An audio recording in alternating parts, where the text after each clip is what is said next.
요한계시록 4장 1절부터 11절까지의 말씀을 가지고 예배의 영광을 회복하십시오 라는 제목으로 함께 은혜를 나누겠습니다. 예배의 영광을 회복하는 귀한 시간 되시기를 주님의 이름으로 축원합니다. 아멘.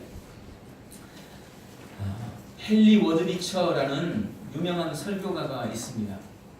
이분이 미국에서 워낙 유명한 설교가였는데 뉴욕의 어느 큰 교회에서 어느 주일날 이 헨리 워드리처 목사님을 초청을 했습니다. 그리고 그분이 이제 와서 예배를 드리기로 말씀을 전하기로 했습니다. 그 교회는 이 사실을 대대적으로 홍보했습니다. 신문에도 올리고 또 전단지도 만들어서 뿌리고, 그래서 많은 사람들이 이제 그날을 고대하고 기다리고 있었습니다. 그런데 막상 주일 직전에 이 헨리 워드리처 목사님이 병에 걸리고 말았습니다. 도저히 가서 말씀을 전할 수가 없게 된 겁니다. 당장 내일 모레 예배인데 이런 상황이 벌어진 겁니다. 그래서 이 목사님이 그 교회와 논의를 한 끝에 이 헨리 워드리처 목사님의 동생인 토마스 리처 목사님이 대신 말씀을 전해주기로 하였습니다. 주일이 되었습니다. 그 일을 알지 못하는 수많은 사람들이 그 주일 큰 교회를 가득 채워서 만원이 되었습니다. 그리고 헨리 워드리처 목사님이 증거할 메시지를 기다리고 있었습니다. 그런데 담임 목사님이 올라오셔서 이제 순서가 돼서 설교자를 소개를 하는데 헨리 워드리처 목사님이 아니라 그 동생인 토마스 리처 목사님이 오셨다는 거예요. 그러면서 토마스 리처 목사님을 소개를 했습니다. 그렇게 그 목사님이 소개되자 여기저기서 웅성거리는 소리가 들리더니 헨리 워드리처 목사님이 오셔서 말씀을 증거할 줄 알았던 사람들이 한두 명씩 자리를 떠서 나가는 거예요. 그 모습을 보던 토마스 워드리처 목사님이 그렇게 얘기했습니다. 저희 형님 되신 헨리 워드리처 목사님이 피치 못할 병으로 인해서 오늘 참석하지 못하게 된 것을 형을 대신해서 제가 대신 사과를 드립니다. 말씀을 전하기 전에 특별한 광고를 한 가지 드리겠습니다. 지금 일어나셔서 나가시는 분들 말고도 혹시 오늘 헨리 워드리처 목사님을 예배하러 오신 분들이 있다면 지금 다 일어나셔서 퇴장하시기 바랍니다. 오늘 이 예배는 헨리 워드리처 목사를 예배하기 위해서 모인 자리가 아니고 하나님을 예배하기 위해서 모인 것입니다. 그리고 그 시간에 하나님께서 베푸신 특별한 은혜가 있었다는 이야기입니다. 성도에게 있어서 예배는 필수입니다. 그래서 예수님 믿는다 라는 말은 교회 다닌다는 말이에요. 교회 다닌다 라는 말은 예배한다는 의미입니다. 물론 이 말에 가난한 성도들 요즘에 있잖아요. 교회 안 나가면서 신앙생활 하시는 분들이 반박을 할지도 모르겠습니다만은, 그러나 그분들도 그렇게 생각하실 거예요. 내가 지금 아직까지 교회를 못 나가고 있는 이유는 내가 나갈 만한 교회를 못 만나서 그러는 거지, 예수 믿는다는 것은 당연히 교회 나가는 것이다 라고 아마 생각을 하실 겁니다. 저는 그렇게 믿고 있습니다. 그리고 교회 다닌다는 의미는 예배한다는 말이에요. 그래서 예배는 성도들에게 있어서 필수인 것입니다.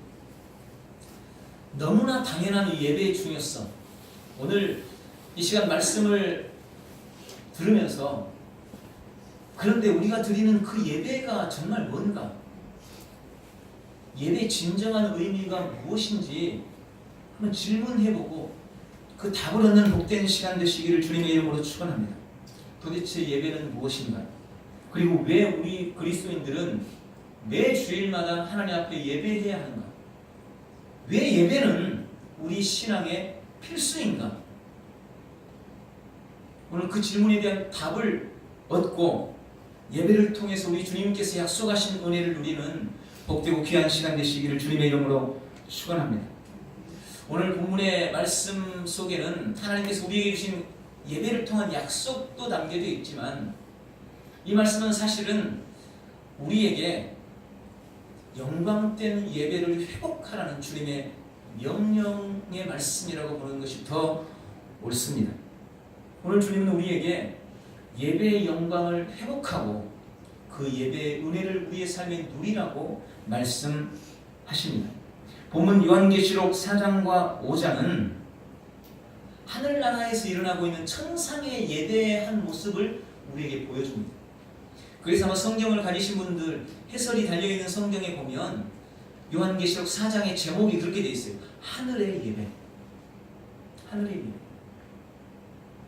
이 땅에서 우리도 예배하지만 하늘나라에서 드리는 정말 경이로운 예배. 이 땅에서는 우리가 예배에 실패하기도 하고 온전한 예배를 드리지 못할 수도 있지만 하늘나라에서 드리는 예배야말로 얼마나 영광스럽고 얼마나 아름다운 예배겠습니까? 그 예배의 모습을 지금 우리에게 보여줍니다. 이 말씀 속에서 우리는 예배의 영광을 볼 수 있습니다. 예배의 영광이 도대체 무엇인가? 세계 개신교사에 큰 영향력을 미쳤던 에이든 윌슨 토저 목사님이 계세요. 이분이 그런 말씀을 하셨습니다. 그리스도인들의 모든 실패는 예배의 영광을 경험하지 못한 데서 기인한다. 그리스도인들이 실패하는 이유는 예배의 영광을 경험하지 못했기 때문이다 라고 말씀하셨어요. 그런데 우리가 이 예배의 영광을 회복하기 위해서는 말씀드린 것처럼 예배에 대한 정의를 바르게 내리는 것이 매우 중요합니다. 도대체 예배란 뭘까요? 그리고 예배에 담겨있는 영광이란 무엇일까요? 도대체 예배에는 어떤 영광이 담겨져 있을까요? 첫 번째로 예배는 하나님의 임재를 경험하는 사건입니다. 제가 극동방송 사역을 하면서 상담을 했잖아요. 이런저런 많은 상담들을 했지만 제가 기억하고 있는 상담 중에 한 가지가 그거예요. 어떤 남자 집사님이 자신이 다니는 교회와 그 예배에 대한 어떤 좀 마음의 불편함을 가지고 있으면서 저한테 그렇게 말을 했습니다. 목사님, 저는 예배할 때 정말 하늘문이 열리는 것을 좀 봤으면 좋겠습니다. 예배 때 하늘문 열린 것을 좀 경험해보고 싶습니다. 여러분, 사실 이 갈증은요, 우리 모든 목회자들, 또 우리 모든 성도들이 다 가지고 있는 갈증이에요. 여러분, 저도 우리가 예배할 때 하늘문이 열리는 것을 우리가 다 경험했으면 좋겠습니다. 우리 순복음 엘리전 교회 모든 성도들이 하나님을 예배하면서 하늘문이 열리는 것을 보고 그 경험을 하는 역사가 있기를 정말 기대하고 소망합니다. 오늘 그런 은혜가 있기를 주님의 이름으로 축원합니다. 그런데 오늘 본문에 보니까 이 하늘의 예배는 바로 하늘문이 열림으로부터 출발하고 있습니다. 본문 우리가 4장을 읽었는데 이 4장을 좀 이해하려면 먼저 요한계시록 1장을 먼저 읽을 필요가 있습니다. 거기 보면 사도 요한이 전도를 하다가 사람들에게 잡혀서 반모섬이라는 곳에 유배를 당합니다. 사도 요한이 제자들 중에 가장 오래 살았어요. 거의 100세 가까이 살았습니다. 94세에 돌아가셨다는 설이 가장 유력합니다. 오래 사셨습니다. 근데 재밌는 것은 언젠가 말씀드렸잖아요. 요한의 형인 야고보가 제자들 중에서는 가장 먼저 일찍 순교를 당했어요. 근데 요한이 노쇠한 몸으로 전도하다가 반모섬에 유배를 당하게 됩니다.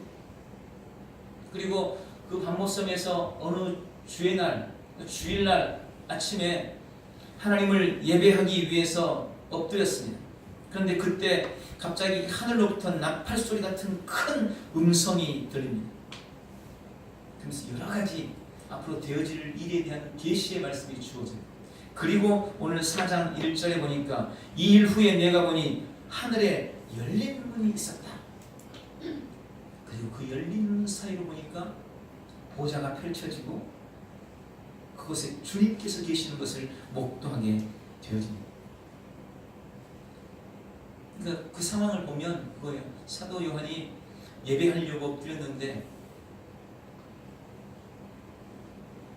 큰 음성이 들리고 성령의 감동의 역사가 일어나면서 하늘의 문이 열리고 그 속에 하늘 보좌에 계신 하나님을 만나고 그곳에 옆에서 함께 24 보좌에 하나님을 찬송하고 예배하는 24 장로들의 모습을 보는 하늘문이 열리는 기적을 경험하게 됩니다. 이것을 한마디로 하나님의 임재 체험이라고 말씀을 드릴 수가 있습니다. 여러분, 하나님이 왜 우리에게 예배를 받으시려고 하는가? 예배를 통해 우리를 만나기 원하시기 때문에 그렇습니다. 주님은 예배를 통해서 우리를 만나시려고 하십니다. 그러므로 우리 또한 예배를 통해 하나님을 만나는 것이 당연하고 마땅한 거예요. 우리는 그런 목적과 그런 이유를 가지고 하나님 앞에 예배해야 합니다. 주님, 오늘 이 예배를 통해 살아계신 하나님을 다시 한번 경험하고 그분의 임재를 깊이 체험할 수 있도록 도와주옵소서. 우리가 예배를 통해 찬송할 때 우리는 살아계신 하나님을 만나야 합니다. 우리가 기도할 때 주님의 임재를 경험해야 합니다. 여러분, 오늘 말씀을 듣는 중에 하나님의 음성을 듣고 주님의 임재를 깊이 체험하시기를 주님의 이름으로 축원합니다. 한 기독교 심리학자는 예배자의 영광을 그렇게 표현했어요. 어린 아기가 엄마의 젖꼭지를 물고 행복에 잠기는 것이다. 생각해 보십시오. 어린아이가 엄마 품에 푹 안겨 있어요. 그래서 엄마의 젖을 빨고 행복해하는 모습, 그 모습보다 더 행복한 모습이 어디 있겠어요? 그게 바로 예배자의 행복이요, 그게 바로 예배자의 영광이라고 성경은 말씀하고 있는 것입니다. 오늘 우리의 예배가 살아계신 하나님을 만나고 그분의 임재를 깊이 경험하는 정말 예배의 영광이 회복되어지는 복되고 귀한 시간 되기를 주님의 이름으로 축원합니다. 두 번째로, 예배는 하나님의 가치를 인정하는 엎드림이라고 할 수 있습니다. 저는 예배를 이해하는 핵심 키가 가치라는 단어라고 분명히 말씀드릴 수 있습니다. 예배의 핵심 키는 가치예요. 가치. 예배를 영어로 worship이라고 부릅니다. worship. 우리 필리핀 다녀온 애들 발음 많이 배워하는 영어입니다.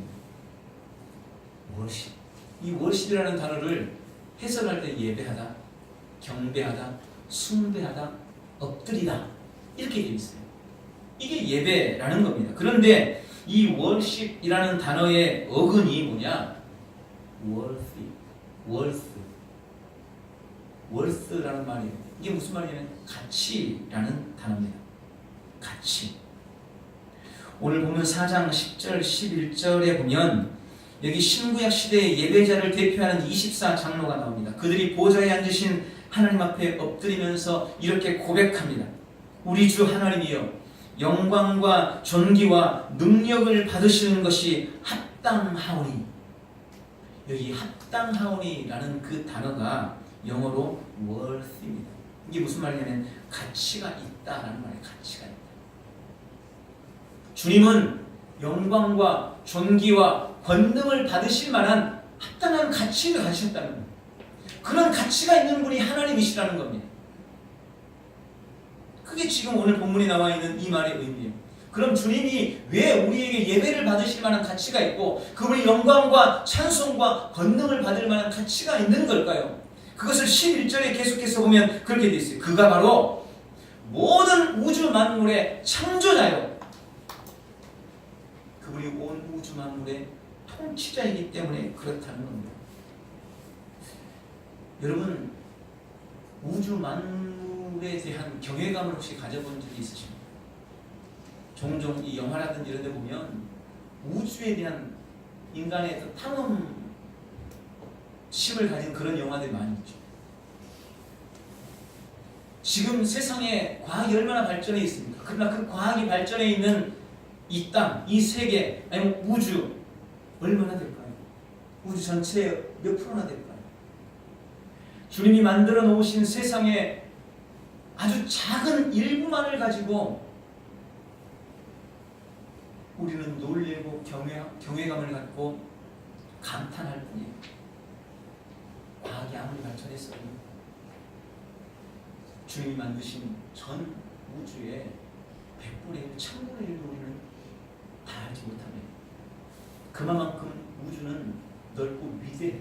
근데 그것을 만드신 분이 바로 창조주 하나님이시다 라고 성경을 말씀합니다. 그래서 그분이 같이 있다는 거예요. 칼 마르트가 그런 말을 했습니다. 과학과 예배는 동일하게 창조에 대한 놀라움으로부터 출발한다. 여러분, 과학은 그 말에 좀 이해가 되죠. 과학은 창조에 대한 놀라움으로부터 출발한대요. 과학이 이 엄청난 세상, 도대체 이걸 어떻게 만들었나, 누가 만들었나, 이거 그냥 놀라움부터 시작합니다. 그런데 예배도 그렇다는 겁니다. 예배도 우리 하나님 앞에 나와 예배하면서 바로 그 놀라움이 우리에게 있어야 된다는 거죠. 그 경외함이 있어야 된다는 거죠.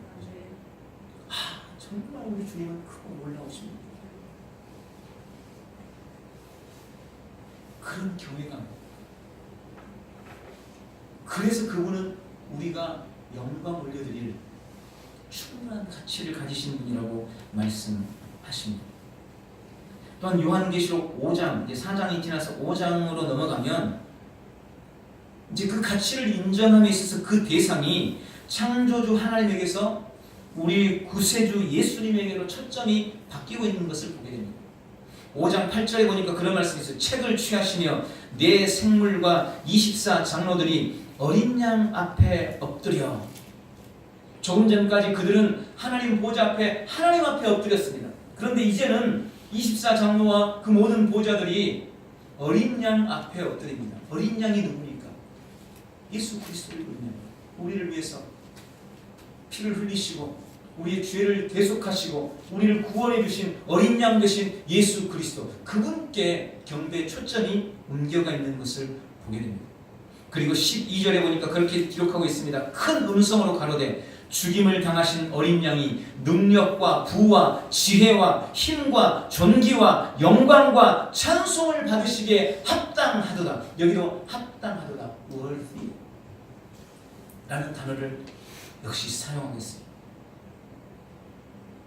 그렇게 가치가 있으신 분이다. 우리 하나님은, 우리 예수님은 예배 받으실 만한 가치가 너무나 충분하신 분이시라는 겁니다. 왜 그렇습니까?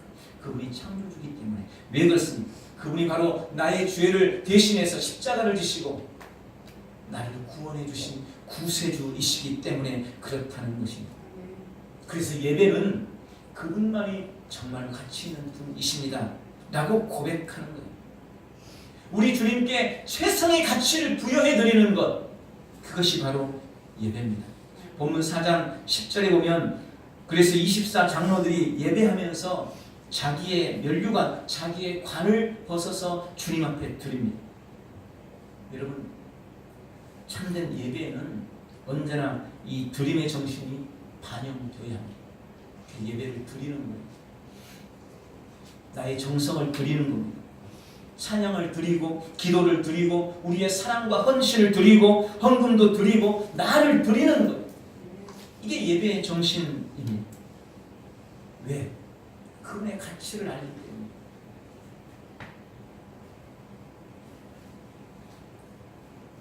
주님께 최상의 가치를 부여하는 행위, 이것이 바로 예배입니다. 오늘 우리 예배가 그런 예배가 되기를 축원합니다.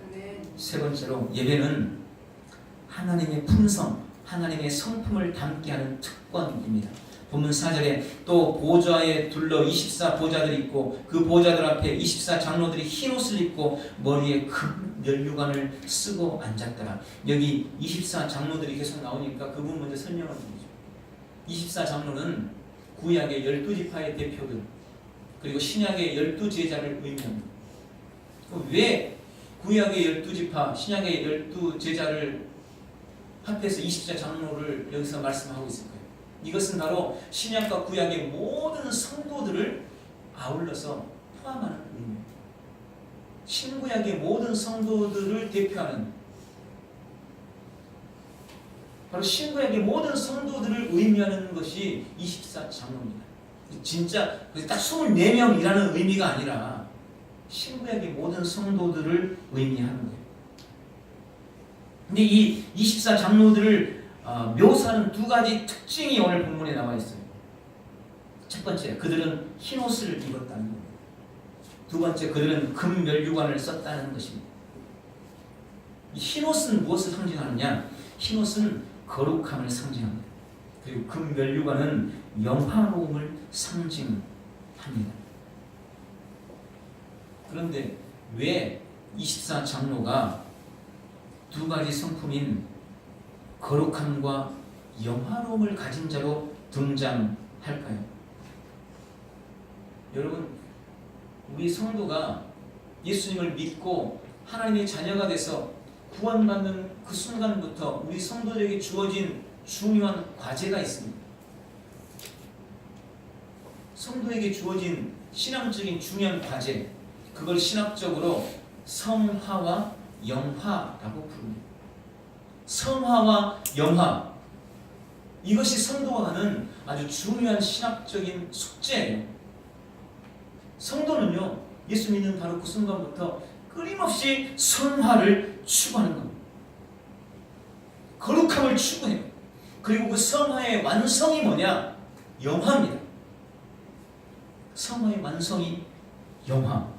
그런데 오늘 본문에 24 장로가 성화를 의미하는 흰옷과 영화를 의미하는 금 면류관을 썼다는 거예요. 어떻게 이 24 장로가 성화와 영화된 인물들로 성경에 기록하고 있을까요? 어떻게 그것이 가능했을까요? 그들이 바로 거룩하고 영화로우신 하나님을 바라보고 살았기 때문에 그게 가능했던 겁니다. 그들이 하나님 앞에 드렸던 예배 때문에 그들이 성화 그리고 영화로운 존재들로 기록하고 있다는 겁니다. 예배는 하나님을 바라보는 일입니다. 우리가 거룩하신 하나님을 지속적으로 바라보다 보면 우리도 그분의 성품을 닮아가는 겁니다.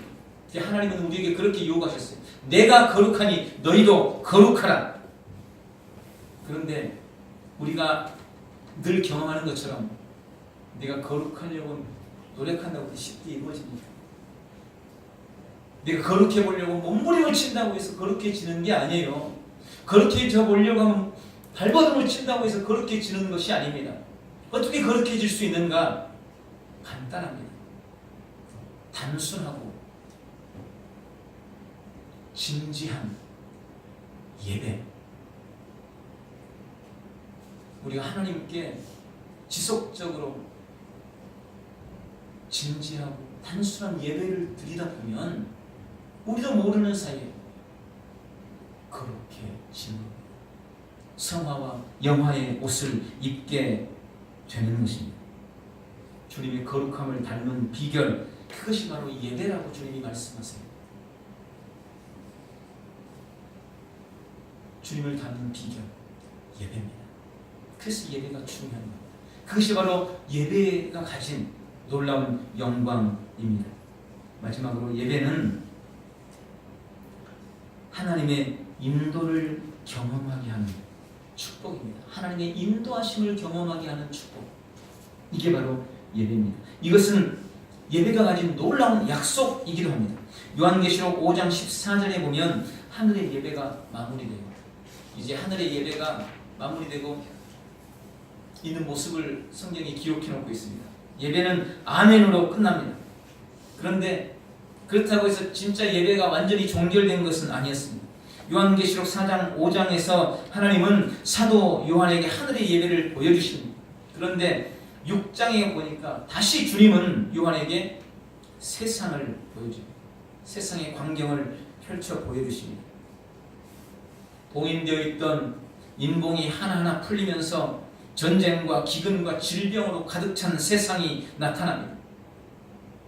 방금 조금 전까지 예배를 보여주시다가 왜 전쟁과 기근과 온갖 질병으로 가득한 세상을 주님이 보여주실까요? 그것이 우리에게 시사하는 바가 무엇이겠습니까? 특별히 예배와 관련해서 주님은 우리에게 무엇을 말씀하고 계시는 걸까요? 그것은 우리가 하나님을 예배하고 나서 살아나가야 할 세상을 가르쳐주고 있는 겁니다. 우리는 예배하면서 영원히 이 전에서 살지 않습니다. 오늘 예배가 마치면 우리는 다시 세상으로 나아가야 합니다. 그런데 우리가 나가야 할 그 세상은 전쟁과 기근과 질병으로 가득해 있다는 거예요. 그래서 주님 우리에게 말씀하시는 겁니다. 너희가 이런 힘들고 어려운 세상으로 나아가지만 걱정하지 마라. 너희가 신령과 진정으로 하나님을 예배하고 나아간다면 너희는 더 이상 세상을 두려워할 필요가 없다라고 말씀합니다. 그래서 요한계시록 7장 17절의 말씀에 보면 그런 말씀이 있어요. 이는 보좌 가운데 계신 어린 양이 저희의 목자가 되사 생명수 샘으로 인도하시고 하나님께서 저희 눈에서 모든 눈물을 씻어주실 것이니라. 여기 조금 전까지 보좌의 예배를 받으시던 어린 양 예수님께서 이제는 우리의 목자가 되셔서 거친 세상길을 걷는 우리 곁에 계시고 우리의 눈물을 씻어주시고 우리를 생명수 샘물로 인도해 주신다고 말씀하시는 겁니다. 여러분, 예수님은 우리의 예배만 받으시는 분이 아니십니다. 그분은 우리의 찬양과 기도를 받기만 하시는 분이 아니십니다. 그분은 자신을 예배한 우리들을 인도하시기 위해서 이제는 목자로서 우리 앞에 계시면서 우리를 이끌어 주시는 분이심을 오늘 본문이 우리에게 말씀하고 계시는 겁니다. 오늘 우리의 예배가 끝난 후에 우리가 이 성전문을 나설 때 주님은 우리의 손을 붙들고 문제와 갈등이 있는 우리 가정, 우리 직장, 우리 학교, 우리의 고단한 세상 광야로 나의 손을 붙들고 나의 목자가 되셔서 함께 가주시겠다고 약속하고 계시는 겁니다. 이것이 바로 우리 예배자가 누릴 축복이요, 이것이 바로 우리가 누릴 영광입니다. 이것이 예배자에게 주님께서 주시는 약속입니다. 너희가 나를 예배하러 와서 신령과 진정으로 예배한다면 너희가 세상으로 나갈 때 너희를 고아와 가부처럼 버려두지 않고 내가 너희의 손을 붙들고 세상으로 함께 가주시겠다고 하는 거죠. 세계 제2차 대전이 발발했을 때 영국의 국민들은 깊은 절망과 불안과 두려움에 휩싸였습니다. 전쟁에는 승산이 없었고 나치 독일의 점령은 시간 문제로 예측되고 있었습니다. 이런 상황 속에서 대영 제국의 지도부는 전쟁할 것을 선전포고를 하게 되어집니다.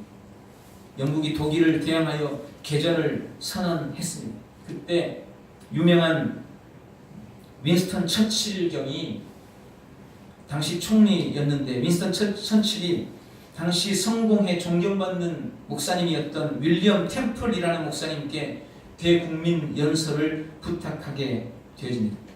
그날 윌리엄 템플은 대국민 연설을 하면서 그 연설의 시작을 이렇게 했습니다.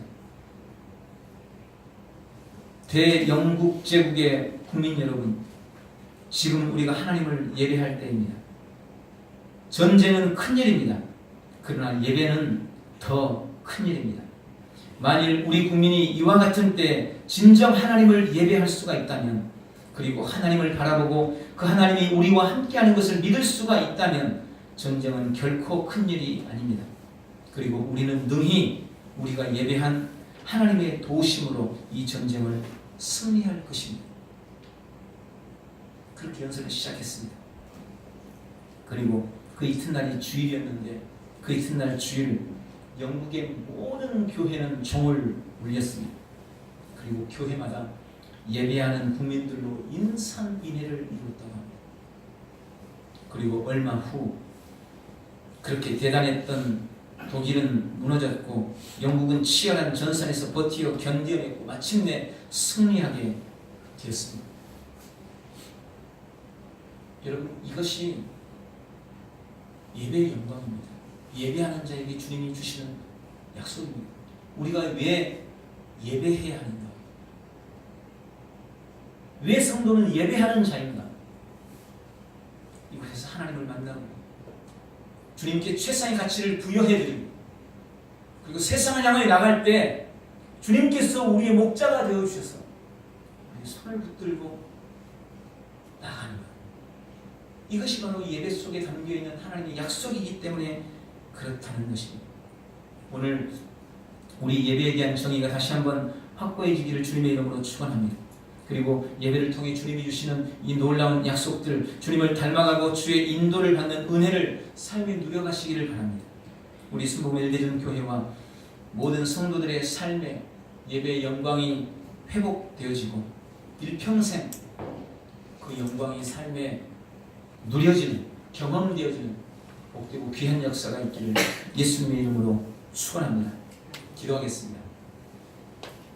좋으신 하나님, 은혜와 사랑 감사합니다. 오늘 주님이 약속하신 이 예배의 영광, 우리의 삶에 회복하고 우리의 전 삶에 누려나가는 복된 성도들 다 되도록 축복하여 주옵소서. 주님, 오늘 우리의 예배가 끝나고 거친 세상으로 나아갈 때 우리의 손을 붙잡아 주시고 우리의 목자 되어 주셔서 승리의 삶을 누리도록 축복하여 주옵소서. 예수님의 이름으로 기도하옵나이다. 아멘.